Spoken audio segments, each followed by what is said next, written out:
This beginning part of the film is called Memories, and I want to share with you memories of people who have influenced me on my person-centred journey and who had died before we started this project. I shall be using photos, correspondence and other documents. My journey started when I was doing my diploma programme for the qualification in youth and community work. During that study, I was looking at adolescent psychology and came across the work of Carl Rogers and became really interested and committed to the person-centred approach. So in 1979, when I saw that the Facilitator Development Institute was offering a person-centred workshop in Sheffield, I decided to go, and it was there that I joined a small group facilitated by Chuck Devonshire, and then my journey started. I stayed in that small group for most of the workshop, and it was, as they say, a life-changing experience. Here is a photograph of Chuck and myself at one of the cross-culturals. Chuck had started the Person-Centred Approach Institute with Carl Rogers and Alberto Zacconi in Italy and Switzerland, and then created learning programs throughout Europe. Learning programs at diploma level in client-centred psychotherapy and counselling and applications of the person-centred approach. In 1980, I went to the cross-cultural workshop in Germany, which was also run by Chuck, through his organisation, the Centre for Cross-Cultural Communication. He ran cross-cultural workshops throughout Europe, and it was there that he asked me to help set up a branch of the Institute in the UK, and this was what happened. So in 1983 we started the first learning programme in the UK, and I both participated in the programme and helped to run it. This photograph is of Chuck Devonshire at one of the cross-culture workshops, and I'm sure a lot of you will recognise it. This one is of us having fun at a French learning programme, so you see we did have fun as well as working together, which is what I want to do, is to show you the personalities of these people with you as well as their work. This is an extract from a letter from Chuck to the participants of Learning Programme 4 at Seaford, England. I remain convinced that our greatest challenge, underlined, seems to be toward developing a quality of presence that is perceived as psychologically safe and trustworthy, an empathic way of listening, a disciplined and free attitude, a profound respect for both the science and the artistry of helping relationships. I am equally convinced that the greatest threat, underlined, to our personal and professional progress is when we adopt a rigid, close-minded, dogmatic stance towards PCA or any other approach or point of view. To quote an old friend, the colleague of many years, Carl Rogers, "Beware of the true believer." And that was written from Austin in Texas on May the 27th, 1992. These are two of the cross-cultural workshops that Chuck organised in Europe.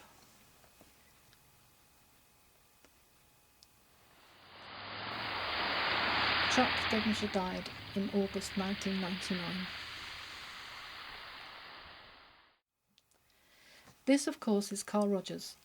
I first met Carl in 1983 when he came to work with us on the first learning programme during what we called a 9-day residential intensive.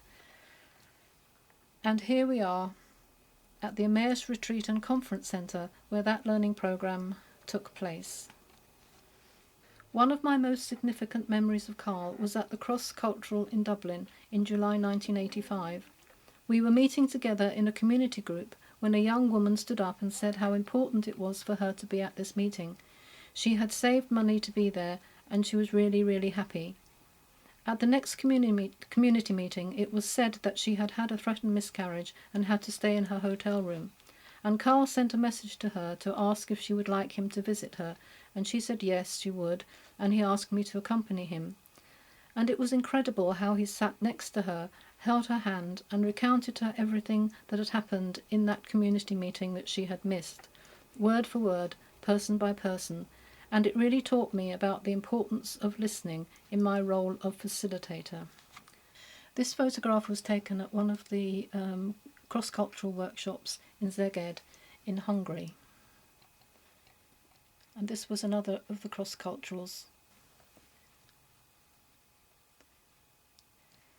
These are articles from American publications about Carl's work on conflict resolution at the Rust Conference in Austria. Now I will read an extract from one of Carl's letters. We debated about including this letter in my memories, which was written by Carl in the mid-80s to participants in a new learning program in Seaford. Some of his views about the role of science and technology expressed in his letter may sound controversial today, and some of us might not agree with him. However, we felt it was important to share it with you, to respect the process he was going through at that specific time, and to stimulate the debate about the positive and negative aspects of the impact of science and technology on human relations. I would like to extend to you my cordial greetings as you are working together in Europe. I wish that I might be with you, but that will come later.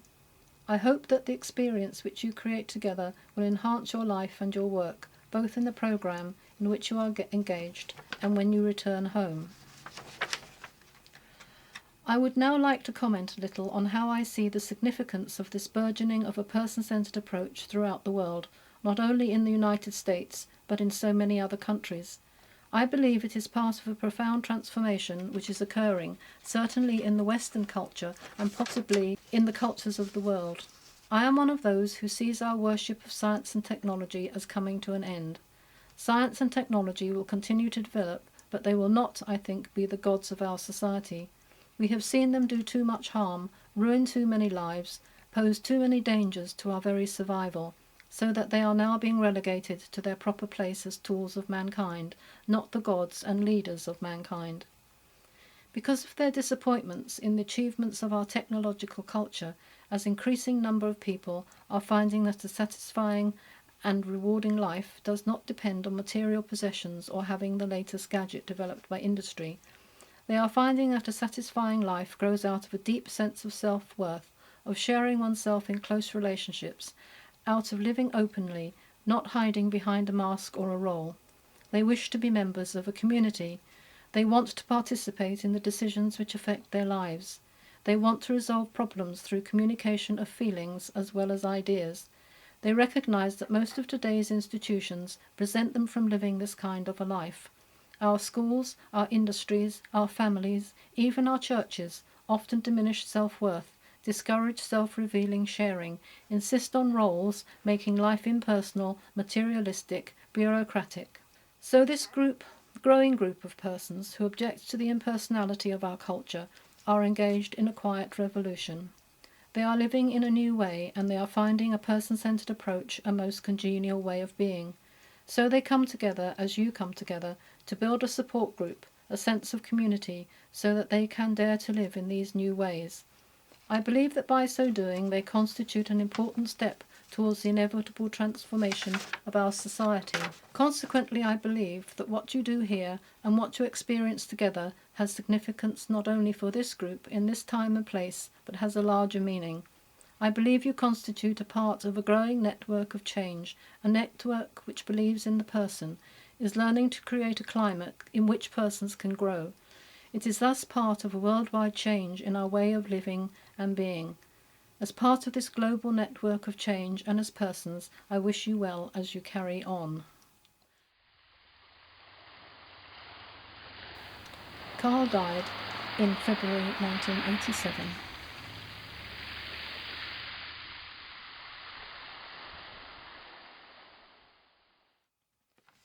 This is John K. Wood, and I first met John at the same time as I met Carl, because John was travelling with Carl and worked with him on that first learning programme. This is a picture of John and Lucilla and a student at a Warm Springs workshop. What I learned most from John in the person-centred approach was how to work with groups and how to understand how groups work. Not that there is one method, but the theory of group dynamics and how to work in a person-centred way, the role of the facilitator in groups, and this is what John gave to me. A personal memory of John is visiting him and his wife Lucilla at their farm in Sao Paulo in Brazil, and that was a wonderful experience. These are some of John's marvellous paintings. Here is John with Gerald Bozarth at one of the cross-cultural workshops, I think. or Warm Springs, which Gerald organised. The next photograph is of us once again at the Emmaus Retreat and Conference Centre on that first learning programme, and this is the picture with John, with Chuck Devonshire, Carl Rogers and myself. John died in August 2004.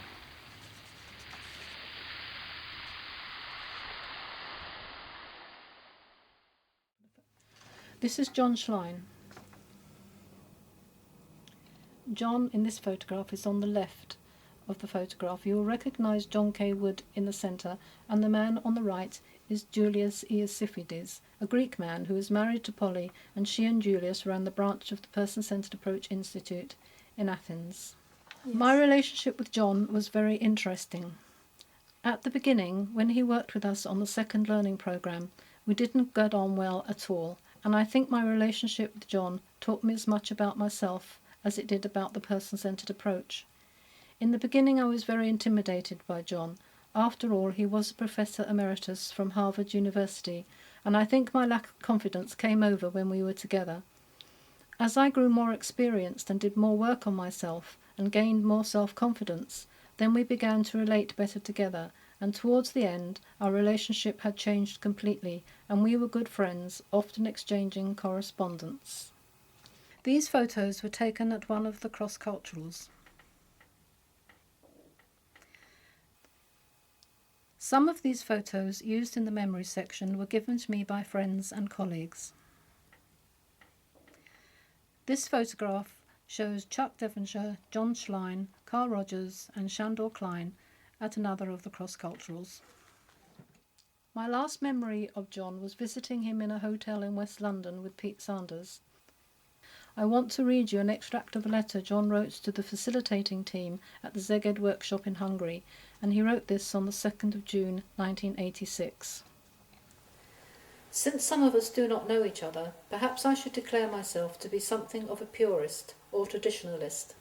My view of what constitutes client-centred does not include everything that currently comes under that heading in the minds or practices of some others who so identify themselves. Most eclecticism seems undisciplined and unsystematic to me, and some techniques such as hypnosis and scream therapy, to name two extreme examples, are totally inimical to client-centred therapy. So it may be that one of our topics should be a review of this question: what does client-centred mean? What are its limits? Or what contradictions currently exist in our theory and practice? I particularly dislike seeing client-centred used as a cover for ways that are more authoritarian than egalitarian. To me, that dimension is still crucial, somewhat in the same way that liberalism became scorned and bypassed by radical politics, thereby exploiting and sometimes weakening democracy. Some therapists take advantage of the condition called congruence. Congruence being the most important condition? ? Let us make more effort to define it with the benefit of the client in mind. I think it is a much abused or misunderstood concept. In the up-to-date discussion, I for one want to pay respects to an unfairly maligned practice, reflection or reflection of feeling, or empathic understanding response. It is a wonderful way to perform the service of listening and confirming. It has been properly criticised as a wooden mockery, etc., when used as a skill or insincere or insensitive method. No one has put that better than Rogers, but he sometimes feels regretful or shrinks to hear it so constantly associated with client-centred therapy. In my view, it is a beautiful instrument. It allows for virtuosity in the hands of a gifted artist. That is, if virtuosity is what you want. But it also allows for simplicity, and that too can be beautiful and effective. So my first point in favour of reflection is that it can be beautiful. The second point is that it is one clear way to implement the theory or philosophy. That is a great value. And he goes on, but for the sake of time, that's where I'll leave it, but it gives you a flavour. It's interesting to me that this debate continues today, nearly 30 years later. John Schlein died in 2002. The next photographs are of Maria Villas-Boas. Maria was a Brazilian woman and was one of the most spiritual people I have ever met. We didn't have very much contact, but the contact I did have with her was deeply significant. I first met Maria at the Stirling Conference in July 1991. She presented a paper on intuition as a part of person-centered therapy, and that inspired me to be really interested in intuition and how it can be a part of my practice. As well as being a spiritual person, Maria also had a great sense of joy and fun, and we had lots of good time together. Maria died in 1994.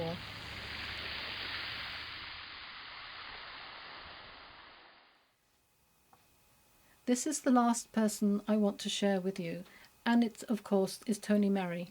The first photograph was taken at the celebration dinner at the 10 Years On conference in Sheffield in 1997, organised by the Institute for Person-Centred Learning, where Tony was one of the staff members. The next photograph is of Tony with Reinhold Stipsitz and Chuck at one of the cross-cultural workshops. These photographs are of Tony and Jan on their wonderful wedding day. You can see that it was beautiful weather, and this was taken in Tony and Jan's garden, and it was a pagan celebration, and their 4 children took very, very active parts in the ceremony. I wanted to share these photographs because they are some of my favourite ones of Tony. These were taken on holiday on a Greek island some time ago now. Most of you will know Tony through his writing and his lectures and talks, but also whenever people talk about Tony, they always talk about his sense of humour reflected in these pictures. Tony was also a co-founder of BAPCA in 1989. I first met Tony in 1983 when he took part in the first learning programme, and we became good friends, working and playing together. We sometimes fought like cat and dog, but we both wanted what was best for each other, and our friendship endured. It was Tony who encouraged me to take part in my Masters, which I did in 1997. And he also encouraged me to write and to edit the book with PCCS Books. Tony was lodging with me at the time of his death, having driven home to his wife in Llangarren, which he did every Wednesday during term time when he was working at UEL. Tony died in August 2004, and a celebration of his life was held in February 2005 at University of East London, where approximately 300 people attended. We received many messages and tributes to Tony from people who were attending the memorial and those who were unable to be with us, and I have chosen 2 extracts to read to you. The first one is from Brian Thorne, and he writes, "It was not always easy to praise Tony. His unpretentious nature, his strong dislike of pomposity, and his infectious sense of humour made it difficult solemnly to tell him that his contribution to the person-centred approach was immense, and that without him the history of the approach in Britain would have been very different. To some, Tony could appear laid back and even casual at times. Nothing could have been further from the truth. He was a deeply conscientious man whose commitment to his work was absolute and whose loyalty to his friends could survive disagreements and even open conflict. With his death we have lost a scholar, writer and practitioner of great ability, but above all we have lost a colleague who embodied the essence of the way of being which characterises the approach, of which he was such a supreme exemplar." At this point I can hear Tony quickly changing the subject as he wanders off to the bar. Thank you, Brian. The next extract is from our friend and colleague Reinhold Stipsitz from Vienna in Austria. When I was invited by IPCL to join for some training groups down at Corsica Hall in Seaford at weekends, I met his students from previous groups. They resembled their facilitators and still were personalities with a character. All the Person-Centred Learning Institute provided tools to listen, and more so attitudes to care. And the language which was used was not only English, but it was Tony's language. For me, Tony has been one of the most important voices in the concert of the person-centred approach. His voice was maybe not one of the loudest, but a distinguished one. So I like to close my remarks with a quote, not from the Beatles, although he was a great fan of the Fabulous Four, but with some other classical words. "A friend is one that knows you as you are, understands where you have been, accepts what you have become, and still gently allows you to grow. We know it is not Rogers who said this, it is from the Swan of Avon. Somehow I like the idea to recall such a great man in that Stratford. And I guess Tony Merry smiles from a higher ground. Thanks for everything. Reinhold Stipsitz. Thanks, Reinhold. So those are the memories I wanted to share with you, and I hope it showed a different side of these pupils' personalities.